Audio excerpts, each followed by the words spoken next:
مجھے مایوس ہونے والے شخص پر تعجب ہوتا ہے جبکہ اس کے پاس استغفار کی قوت موجود ہو۔ لوگ جتنا بھی دل دکھائیں، یہ یاد رکھیں کہ جب اللہ کے بندے ہمیں توڑتے ہیں تو ان کا توڑنا ہمیں اللہ سے جوڑتا ہے۔ کسی کا دل اتنا مت دکھاؤ کہ وہ اللہ کے سامنے تمہارا نام لے کر رو پڑے، کیونکہ ٹوٹے ہوئے دل سے نکلی آہ عرش تک جاتی ہے۔ جب آپ کچھ بھی نہ کر سکیں تو اپنی دعاؤں میں اضافہ کر دیں، کیونکہ اللہ کے سوا کوئی آپ کو کچھ نہیں دے سکتا۔ تمہارا ایک رب ہے، پھر بھی تم اسے یاد نہیں کرتے، لیکن اس کے کتنے بندے ہیں، پھر بھی وہ تمہیں نہیں بھولتا۔ دکھ میں کبھی بھی پچھتاوے کے آنسو نہ بہاؤ، کیونکہ تم وہ خوش نصیب ہو جس کو اللہ نے آزمائش کے قابل سمجھا ہے۔ پریشان نہ ہوا کرو، اللہ نے تمہارا مستقبل تمہاری سوچ سے بہتر لکھا ہوا ہے، کیونکہ جو مقدر لکھنے والی ذات ہے اس کے پاس مقدر بدلنے کا بھی اختیار ہے۔ یہ دنیا بھی کتنی عجیب ہے، ایماندار کو بیوقوف، بے ایمان کو عقل مند اور بے حیا کو خوبصورت کہتی ہے۔ صرف دو لوگ مقدر والے ہوتے ہیں، ایک وہ جنہیں وفادار دوست ملتا ہے اور دوسرا وہ جن کے پاس ماں کی دعائیں ہوتی ہیں۔ اگر تمہیں کوئی صرف اپنی ضرورت کے وقت یاد کرتا ہے تو پریشان مت ہو، بلکہ فخر کرنا کہ اسے اندھیروں میں روشنی کی ضرورت ہے اور وہ ہو تم۔ تمہارے والدین تمہیں بچپن میں شہزادوں کی طرح پالتے ہیں، لہٰذا تمہارا فرض بنتا ہے کہ ان کے بڑھاپے میں ان کو بادشاہوں کی طرح رکھو۔ سب سے بڑا جاہل وہ ہے جو ایک پتھر سے 2 دفعہ ٹھوکر کھائے۔ بہت سے انسان ایسے ہیں جنہیں زبان نے موت کے گھاٹ اتارا ہے۔ محبت کا اصل حقدار تو اللہ ہے، بس تم اسی کے آگے جھکو، وہ تمہیں کسی کے آگے جھکنے نہیں دے گا۔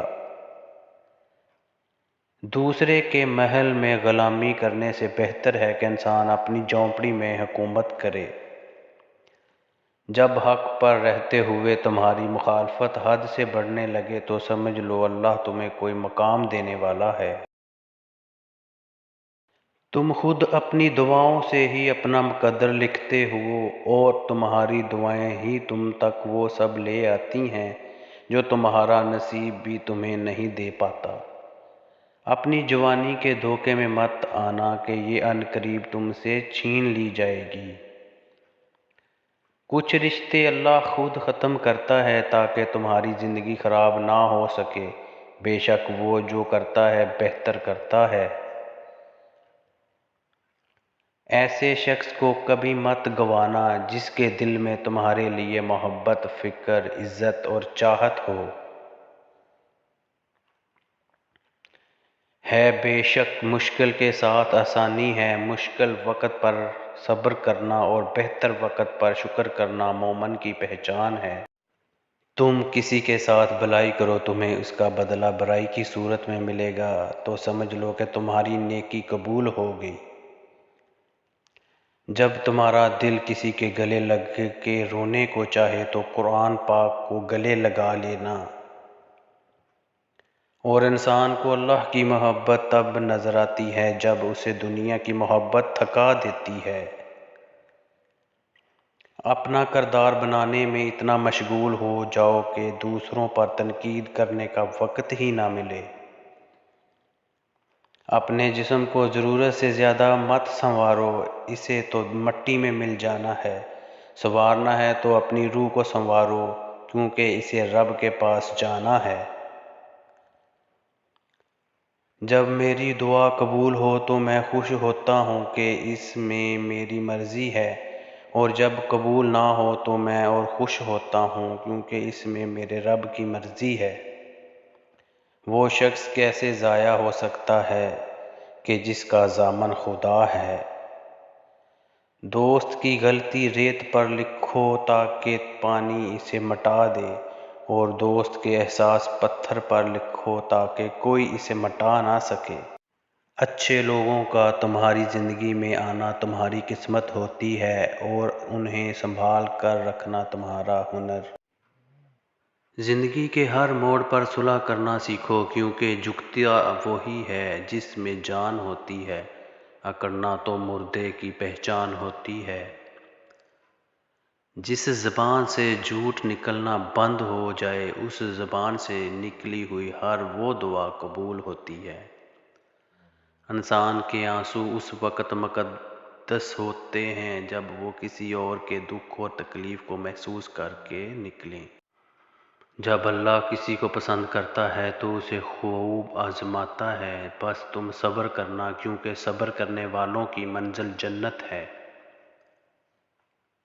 بہترین رشتہ وہ ہے جو آپ کے عیب جان کر بھی آپ سے تعلق ختم نہ کرے، اور بے شک یہ رشتہ آپ کا اللہ کے علاوہ کسی سے نہیں۔ اپنے دوست کو اتنا ہی راز بتاؤ کہ کل کو اگر وہ تم سے دشمنی پر آمادہ ہو تو تمہیں کوئی نقصان نہ پہنچا سکے۔ اپنے دن کا آغاز صدقہ دینے سے کرو، اس دن تمہاری کوئی دعا رد نہیں جائے گی۔ ساری دنیا کے سارے لوگ تجھے اپنے فائدے کے لیے چاہتے ہیں، صرف تیرا رب ہی ہے جو تجھے تیرے فائدے کے لیے چاہتا ہے۔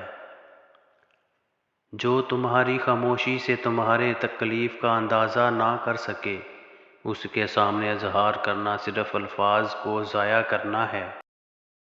کسی کے برے کہہ دینے سے نہ ہم برے ہو جاتے ہیں نہ اچھے۔ اپنی زبان سے ہر شخص اپنا ظرف دکھاتا ہے، دوسرے کا عکس نہیں۔ پسند اس کو نہ کرو جو دنیا میں سب سے زیادہ حسین ہو، بلکہ پسند اس کو کرو جو تمہاری عزت کرتا ہو۔ جس کو تم سے سچی محبت ہوگی وہ تم کو فضول اور ناجائز کاموں سے روکے گا۔ اللہ حافظ، تھینک یو۔